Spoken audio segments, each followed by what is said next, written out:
कैसे हैं आप? I hope you will be also fine like me. आइए, इकोनॉमिक्स में एक काफ़ी इम्पोर्टेंट टॉपिक है जिसका नाम है उत्पादन संभावना वक्र। अंग्रेजी में इसको पीपीसी भी बोलते हैं। इसका फुल फॉर्म क्या हो गया? प्रोडक्शन पॉसिबिलिटी कर्व, यानी उत्पादन संभावना वक्र क्या है।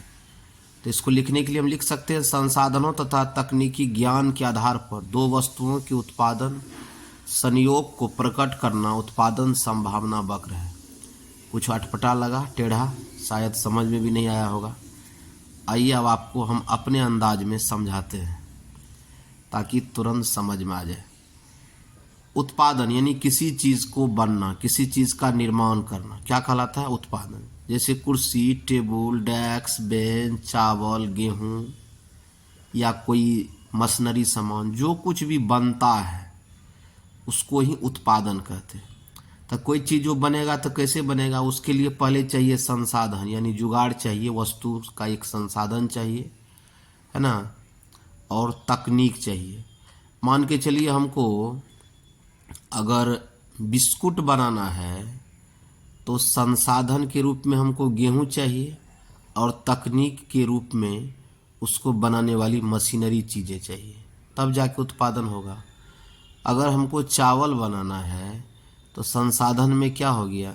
धान हो गया, और तकनीक में उसके भूसे को निकाल करके जो चावल तैयार किया जाता है। तो जब तक कोई चीज़ को अगर हम बनाने की उम्मीद या अपेक्षा करते हैं तो हमको दो चीज़ चाहिए, उस वस्तु का जुगाड़ चाहिए और उसको तैयार करने के लिए हमारे पास तकनीकी चाहिए। तो संसाधन और तकनीक जब नहीं होगा तब तक कोई उत्पादन नहीं होगा। जैसे हमको चावल उत्पादन करना है तो धान क्या हो गया? उसका संसाधन हो गया, और मशीन से हम उसको तैयार कर लेते हैं, वो तकनीक हो गया। तो उत्पादन में क्या होता है? संसाधन और तकनीक दोनों चाहिए। ये समझ गए? अब आप इसको फटाक से समझ जाएंगे। जैसे कि हमको गेहूं का भी और मक्का का भी, यानी गेहूं का भी और मक्का का भी, दोनों का उत्पादन करना है। तो जब गेहूं और मक्का दोनों को उत्पादन करेंगे तो एक साथ तो उत्पादन होगा नहीं। जब गेहूं का उत्पादन ज़्यादा करेंगे तो मक्का का उत्पादन घट जाएगा, क्योंकि एक साथ ही दो तरह का उत्पादन हम बराबर बराबर तो नहीं कर सकते।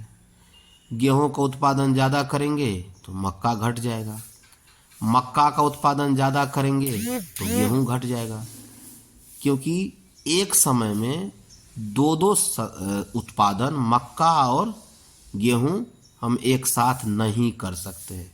तो एगो ज़्यादा करेंगे तो एगो घट जाएगा, एगो जाहिर सी बात है ज़्यादा होगा घटेगा, ज़्यादा होगा घटेगा, है ना।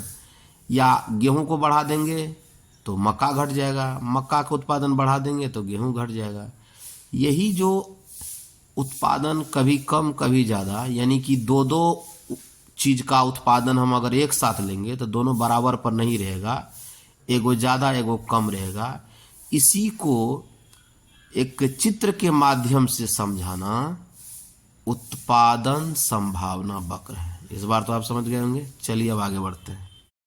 अब उत्पादन संभावना वक्र को समझने का कोशिश करते हैं एग्जाम्पल से। मान के चलिए मक्का अगर कोई किसान 100 किलो लेता है तो बेचारे को गेहूं नहीं होगा। कहने का मतलब अगर मक्का 100% लेगा तो गेहूं नहीं होगा। अगर मक्का 90 किलो लेगा तो 10 किलो गेहूं हो सकता है। यानी कहने का सेंस यह है कि अगर एक ही, मान के चलिए ये एक खेत है और एक ही खेत में सिर्फ एक फसल लेगा किसान तो दूसरा नहीं होगा। लेकिन एक फसल के साथ साथ अगर वो दूसरा लेना चाहेगा तो कुछ कटौती करना पड़ेगा। अगर आधा लेना चाहेगा तो आधा आधा करना पड़ेगा। यानी कि मैं ये कहने का कोशिश कर रहा हूँ कि उत्पादन समान नहीं हो सकता है। जब हम सिर्फ एक फसल लेंगे तो वो कोई दिक्कत नहीं है, उसमें हम 100% लाभ ले सकते हैं। लेकिन जब दो फसल लेंगे तो कटौती होगा। मक्का 100% लेंगे तो गेहूं नहीं होगा। मक्का अगर 90 किलो लेंगे तो 10 किलो गेहूं हो सकता है।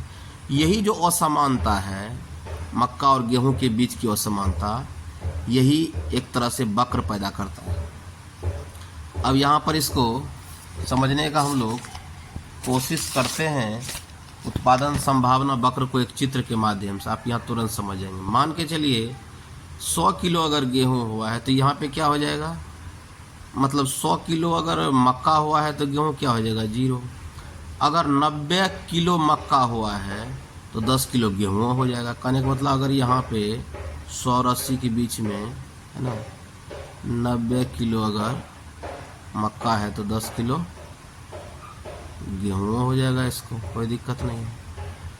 अब अगर 70 किलो मक्का होगा, यहाँ 80 और 60 के बीच में अगर 70 किलो मक्का होगा तो जाहिर है कि कुछ जो है गेहूं हो जाएगा। ये हो गया आपका, है ना।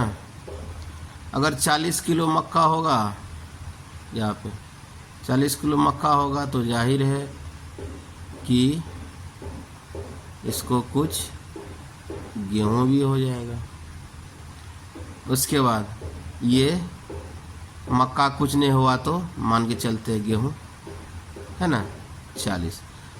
अब ये जो आप बनाए हैं, पहला संयोजन ए कहलाया, दूसरा यहाँ मुंह मिलन हुआ है, इस संयोजन कहलाया बी, तीसरा मुंह मिलन हुआ सी, चौथा संयोजन हुआ डी, और एगो यहाँ पर है ई।